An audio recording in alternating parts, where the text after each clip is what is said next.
sports page with the Orlando Sentinel and FM 96.9 The Game's Mike the Bulldog Bianchi. On JRR. Bulldog Sports page brought to you by Kaufman and Lynn Idry Attorneys. Jeff will be in later this hour taking your legal questions. If you got anything for him, you can send him over at 22526. Good morning, Bulldog. Good morning.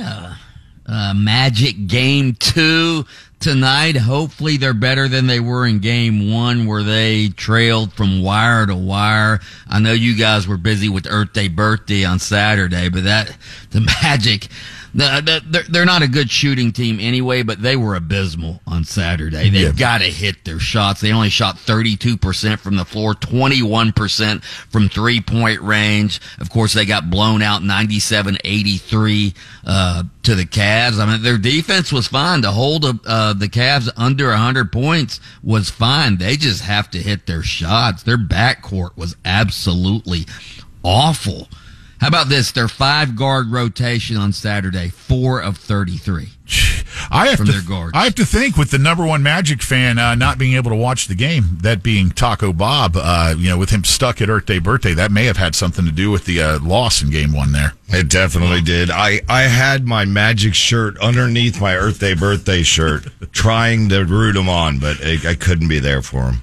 Well, you'll be there tonight. Game 2 tonight, 7 p.m. tip-off in Cleveland. Then, of course, the series moves to Orlando for Thursday night's Game 3. So hopefully the Magic can get it together for Game 2 tonight. Hey, how about the Heat's performance yesterday?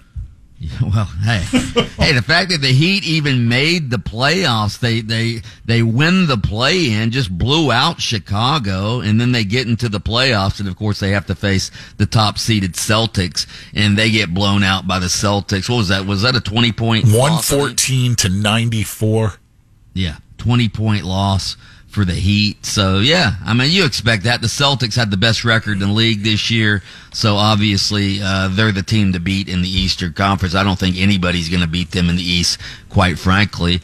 Some other NBA scores. Thunder barely escaped the Pelicans yesterday. The Pelicans without Zion Williamson, the Thunder the top seed in the West. They win. The Bucks without Giannis, they blow out the Pacers yesterday. The Clippers without Kawhi Leonard, they beat the Mavericks yesterday. Saturday's games, Timberwolves just blew out the Suns in their Game 1. And, of course, the Nuggets beat the hated Lakers, which is what we love. Nuggets look like they are on their way to could be a second straight NBA title. If it's the Nuggets and the Celtics, man, that's going to be a hell of an NBA final. And then the Knicks beat the 76ers as well. Speaking of the NBA, Coach Jamal Mosley, Magic's coach, he is a finalist for Coach of the Year, one of 3 finalists. The others are Oklahoma City's Mark Daigneault, who I think is going to win it because Oklahoma City is the top seed in the West, and then Minnesota's Chris Finch, whose team won 56 games this year, the second most in franchise history. But just the fact that Coach Mosley is a finalist, one of 3 finalists, pretty damn good. It's been an impressive season for him and the Magic this year. So, Taco Bob, do you want to go to the F1 desk now or you want to wait? Before we go there, I do want to say, Pat, am I representing again for Coach Mosley and the Magic? He is. He has the Magic 35, everybody in deal going. Good. Bulldog, before we go to the F1 desk, I do have to say I am shocked you did not rub my face in the. I didn't want you to feel too bad, but how did that taste, Lynch? My Panthers took Game 1 against your Lightning yesterday, 3-2.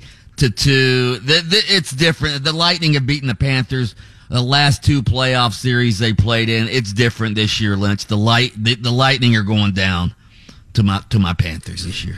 Okay. All right. Well, we'll see. Wow. We'll see. We're still early on in here. It is. All right. F1 desk. Let's get it over there with the results from the Chinese Grand Prix from Shanghai over the weekend. Taco Bob, our F1 insider. Hey, China, how did that taste? You didn't have a winner because the winner was one Max Verstappen from Team Red Bull.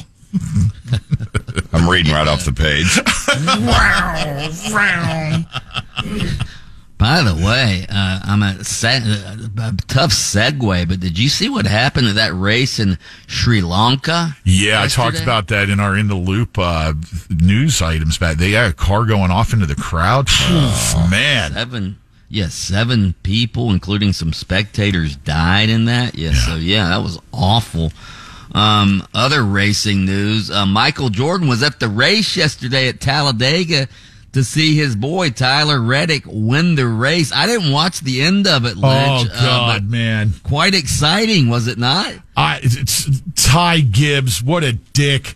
They had an outside line going, coming into the last lap, Bulldog. Mm-hmm. And it was led by Kyle Busch, and it was freight training towards the front, and Ty Gibbs shoots up and slows down that whole freight train, which then allowed the inside two lines to battle it out. Michael McDowell tried to block off, Reddick for the win, and the big one happened at the end. He wrecked, right? Right, yeah. So McDowell was pissed, everybody's pissed, and Brad Keselowski, he was in the melee as well. Yeah, McDowell, Keselowski, and then everybody behind him all caught up in this wreck, but then Reddick just straight to the. Good for him, though. I mean, good for him. Yeah. Real quick, the chef cooking up another victory, Scotty Scheffler.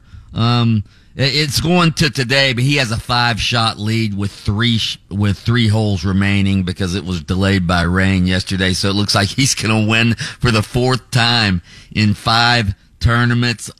He would become the only Masters champion since Bernard Langer in 1985 to win the week after winning the Masters. Are we going to have to fire up a PGA desk? No, I think we're going to have to fire up a chef desk. If we're still on the air, I believe we will be. We're going to have to fire that TV channel over to watch the chef actually cook up the victory. I'm just saying. Speaking of dominance, what about Nelly Korda on the PGA Tour? She's won 5 straight now. She won yesterday. She won a major, the Chevron Championship. So, wow. We got some dominance going on in golf right now. Yeah, that's first ever 5 in a row for a female. Well done. Yeah, actually it's not. Okay. I thought I heard that, but I must not have. So Nancy Lopez and Annika. Yeah. Both won 5 in a row. She was going to join them. Sorry. No golf test. Bits and pieces, Bob. It's okay. They understand. Bits and pieces, Bob. Mike, the listeners know that. Listen, Bulldog, we cut him a little slack there. It's Bulldog Mike Bianchi. He's host of Open Mic on AM 740 and FM 96.9 The Game weekday mornings adjacent to us, and takes time out of his busy show to join us here on the sports page on JRR, brought to you by Kaufman and Lind. That's right. You can listen to Under Oath with attorney Jeff Kaufman every Saturday morning, 7:30 a.m., FM 96.9 The Game. Catch extended versions of Under Oath by searching for Under Oath with Jeff Kaufman on your favorite streaming platform. Oh, oh.